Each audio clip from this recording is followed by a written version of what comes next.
how to use one for all on Just Eat.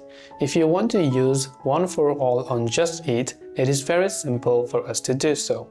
First of all, you want to go ahead and launch the Just Eat application.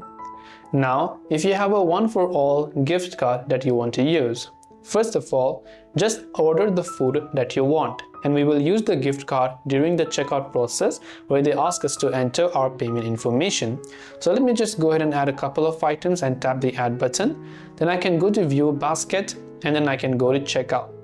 On the checkout page, you'll find the option to enter a gift card.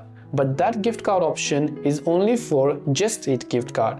We're trying to redeem and use one for all gift card. So to use one for all gift card, under select payment method, you have to use your one for all gift card as a normal credit or debit card. So that's right, if you have a one for all gift card, you have to redeem it and use it as a normal credit or debit card. So tap on credit or debit card option, tap on confirm, make sure to enter your payment method right there, and after that, once you enter the number, you will be able to use your one for all gift card on Just Eat.